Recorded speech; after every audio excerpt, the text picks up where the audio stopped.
जय हिंद साथियों, आप सभी को आपके अपने YouTube channel CG study zone में बहुत बहुत स्वागत है। मेरे बहुत सारे स्टूडेंट के डिमांड पर ये वीडियो मैं लेके आया हूँ। बोल रहे थे कि सर जो एसआई भर्ती है उसके बारे में पूरा डिटेलिंग से बताओ। तो यहाँ पे जो एसआई सब इंस्पेक्टर भर्ती उसके टोटल कितने पद हैं, उनकी योग्यता क्या है, उनकी चयन प्रक्रिया कैसे होगी, सबसे ज़्यादा कौन से जिले में कितना पोस्ट है, इन सारी चीज़ों को पूरा डिटेलिंग से यहाँ पे हम लोग डिस्कस करेंगे। लगभग 8 से 10 मिनट का ये वीडियो रहेगा। 8 से 10 मिनट में हम सारी चीज़ों को कवर कर देंगे। 8 से 10 मिनट अगर आप अपना कीमती समय थोड़ा इस वीडियो को देखने में देंगे तो आपको सारी चीज़ें अच्छे से क्लियर हो जाएगी। कौन कौन पोस्ट में कितने कितने भर्तियां हैं, कब इसकी भर्ती प्रक्रिया होगी, सारी चीज़ें आपको यहाँ पे जानकारी मैं दूंगा। सबसे पहली बात यह है कि अभी आपको पता है रिसेंटली नवंबर में क्या लगेगा, आचार संहिता लगेगा। आचार संहिता इसलिए क्योंकि दिसंबर में आपका नगरीय निकाय है और जनवरी में आपका पंचायती चुनाव है। ठीक है, और ये दोनों चुनाव को जीतना है कि इनको बीजेपी सरकार को, अभी जो वर्तमान सरकार है, तो उसको जीतने के लिए क्या करेगा, लुभावने लेंगे, वैकेंसी निकालेंगे, भर्तियां निकालेंगे। तो देखो सितंबर पूरा खाली गया है, अक्टूबर में निकलेगी एडीओ की भर्ती, आबकारी, आरक्षण और एएसआई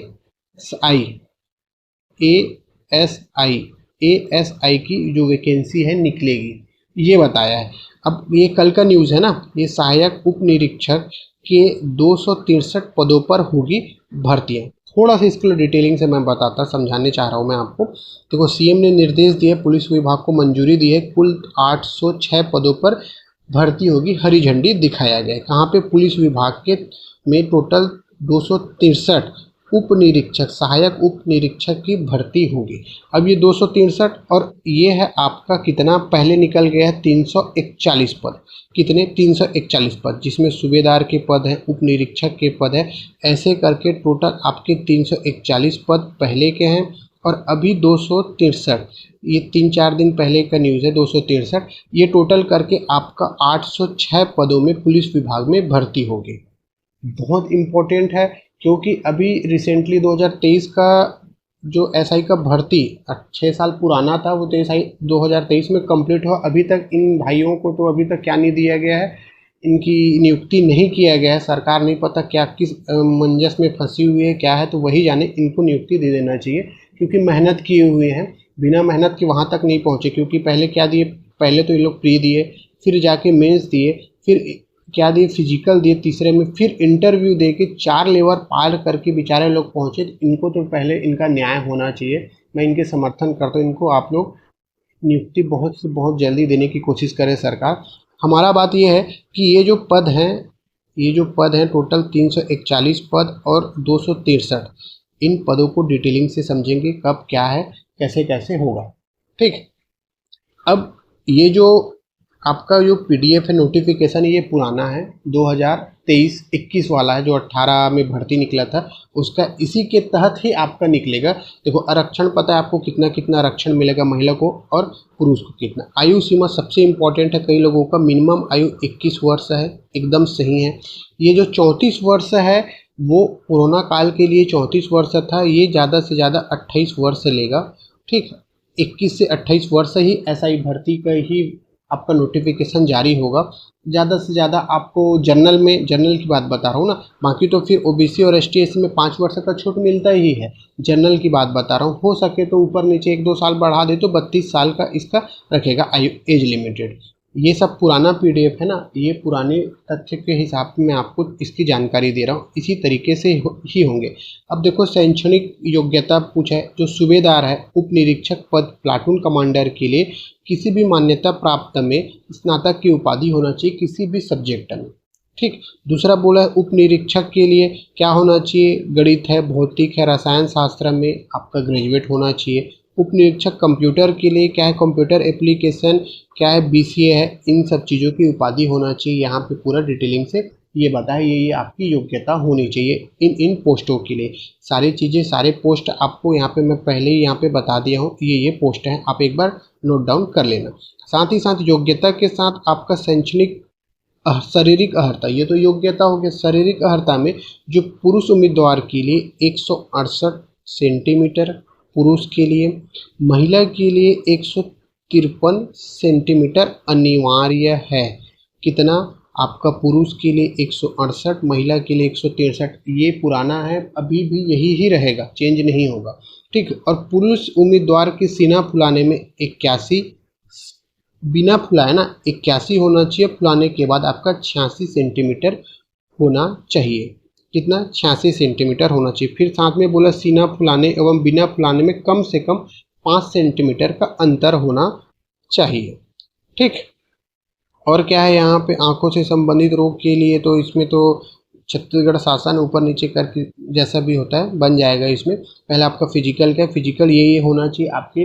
फिजिकल के लिए सबसे पहले तो फिजिकल में ये आपका सबसे पहले नाप जोख होगा, शारीरिक नाप जोख होगा, आपका सीना होगा, तब जाके आपको फिजिकल के लिए आपको आगे क्वालिफाई दिया जाएगा।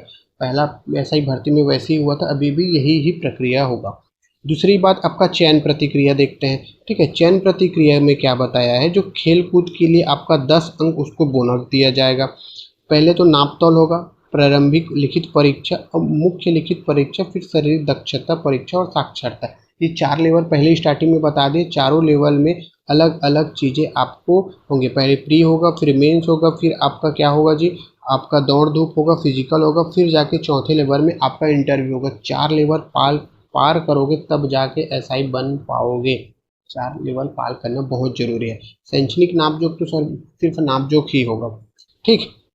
ये सारी चीज़ें आपका चयनित प्रतिक्रिया ऐसी तरीके से आपका ही होगा। आने वाले जो एसआई भर्ती में इसी तरीके से ही होगा। ठीक। और साथ ही साथ और क्या है जी आपका जो, हाँ तो खेल कूद तो बता दिया 10 अंक हैं।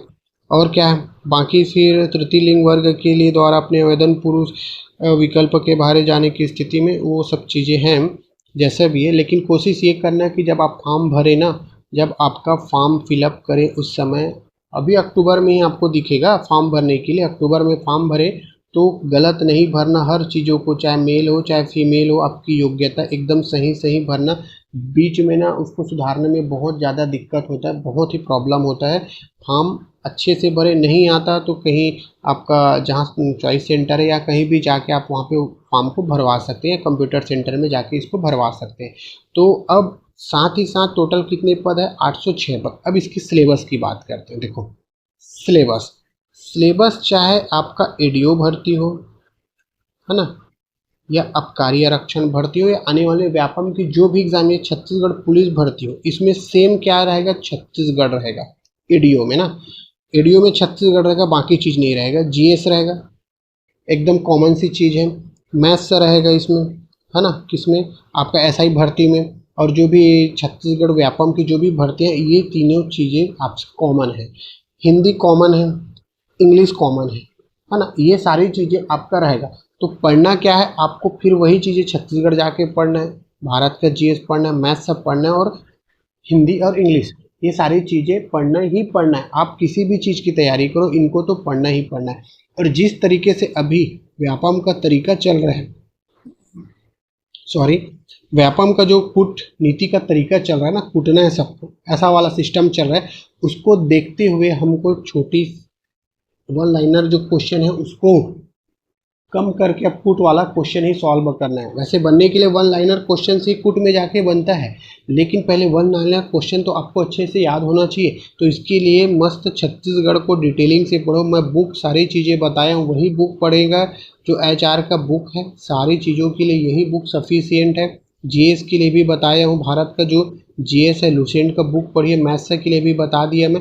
इन सारी चीज़ों को अभी से अपडेट करके रखिए। अभी आपका अक्टूबर, ये सितंबर ख़त्म हो गया, आज 1 तारीख है, 1 तारीख अक्टूबर स्टार्ट है ना। अब 1 तारीख है, इसका एग्ज़ाम कब होगा वो छोड़ दो, लेकिन आपका एग्ज़ाम से 1 महीने पहले आपका सारा सिलेबस पूरा कंप्लीट हो जाना चाहिए।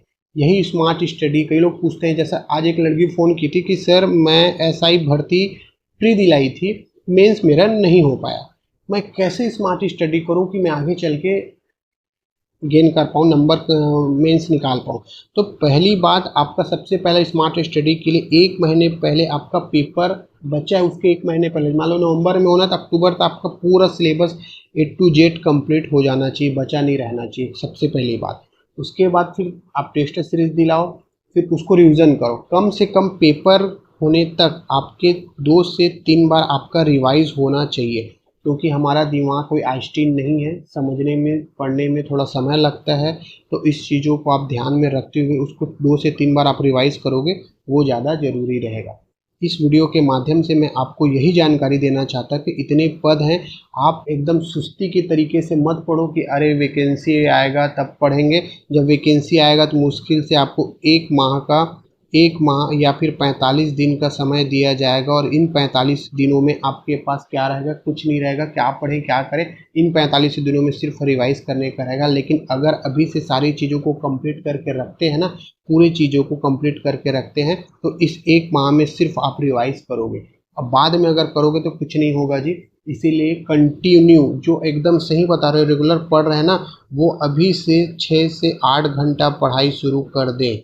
चाहे वो छत्तीसगढ़ पुलिस भर्ती की क्यों ना तैयारी कर रहा हो, क्योंकि कंपटीशन बहुत है, बहुत ही ज़्यादा है। लाइटली मत लीजिए। 6 से 8 घंटे पढ़िए, रेगुलर पढ़िए। और हो सके तो मैं कोशिश ये करूँगा आप लोगों की सुविधा के लिए, रोज़ 10 से अपन 12 बजे तक साथ में पढ़ेंगे, लाइव पढ़ेंगे। कैसे पढ़ेंगे? लाइव। मैं पढ़ते रहूँगा, पढ़ना क्या है और छोड़ना क्या है ये चीज़ें मैं बताऊँगा, लेकिन आप लोगों का सपोर्ट रहेगा, आप लोगों का कमेंट रहेगा, तब मैं इस चीज़ों को करूँगा। मैं ये सोच रहा था कि 10 से 12 बजे तक रोज़ रात में ना, रोज़ रात में आप लोगों के साथ में पढ़ूँगा। मैं जैसे पढ़ूँगा वैसे आपको पढ़ना है। जैसे स्टार्टिंग करेंगे हम लोग छत्तीसगढ़ को, एक टारगेट लेंगे, छत्तीसगढ़ को 20 से 25 दिन में ख़त्म करना है। तो 20 से 25 दिन छत्तीसगढ़ 10 से 12 बजे तक पढ़ेंगे। 10 से 12 बजे, इसमें थोड़ा सा गैप करेंगे 5-10 मिनट, लेकिन 10 से 12 बजे तक आप लोग लाइव पढ़ेंगे। जो मैं पढ़ते जाऊँगा आप भी साथ में पढ़ते जाएंगे, जैसे अंडरलाइन करते जाऊँगा उसको, और किसको छोड़ना है वो भी बताऊँगा, किसको पढ़ना है वो भी बताते चलूँगा। लेकिन आप लोगों के कमेंट के हिसाब से फिर ये चीज़ें मैं सोच रहा हूँ ये चीज़ चालू करूँ, क्योंकि बहुत स्टूडेंट बोल रहे थे कि सर किसको पढ़ना है किसको छोड़ना है पता ही नहीं चलता। तो ये मैं कोशिश करूँगा कि ये चीज़ों पढ़ो और ये चीज़ों को छोड़ो और साथ में पढ़ना। क्योंकि कोई होता है ना, 2 मिनट आपको बता दो, कोई अगर साथ में कंपटीटर रहता है ना, अब मैं आपका कंपटीटर, सपोज समझ लो मैं आपका टीचर हूँ लेकिन कंपटीटर हूँ, समझ लो।